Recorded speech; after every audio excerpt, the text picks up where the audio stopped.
ntugacikwe n'amakuru inyigisho n'ibiganiro bya Reni Today. Reni Today.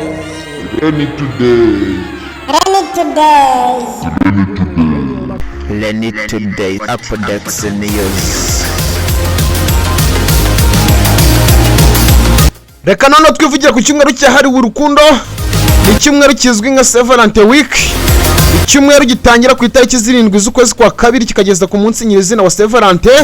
Ubwo ndavuga ku itariki 14. Ese buri munsi urangwa n'iki? Ubu hagezweho iki?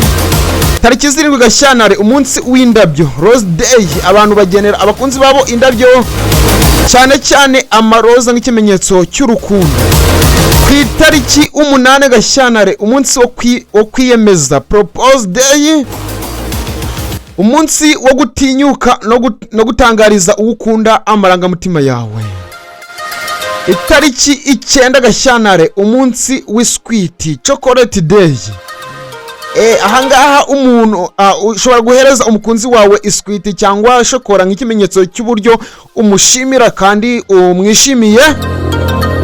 Ku itariki 10 Gashyantare, umunsi wa Teddy Day. Teddy Day no kuvuga ngo ni umunsi batangamo utwatuntu duciriritse ariko nyine tugenda dushimisha, tugenda twongera urukundo, tugenda twongera ibyishimo mu rukundo.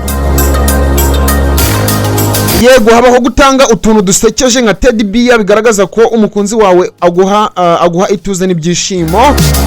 Ku itariki 11 Gashyantare, umunsi wo gusezerana, Promise Day. Promise Day, gusezerana ibintu bifite agaciro hagati y'abakundana. Ku itariki 12 Gashyantare, umunsi wo guhoberana, Hug Day. Hug Day, umunsi wo kugaragarizanya urukundo binyuze mu guhoberana.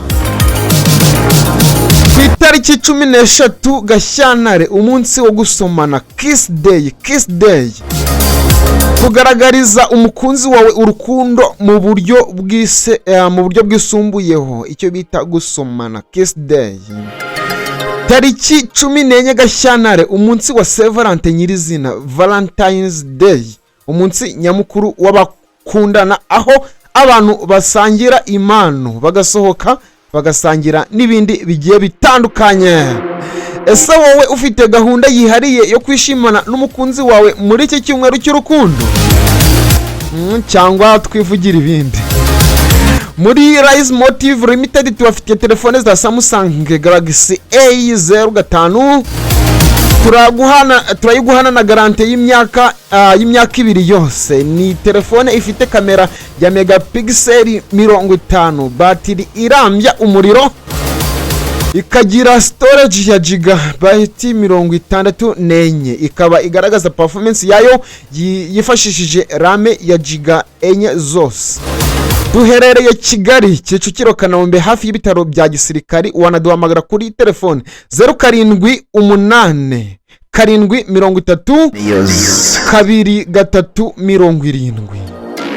We are Rise Motive, Rise beyond the limits.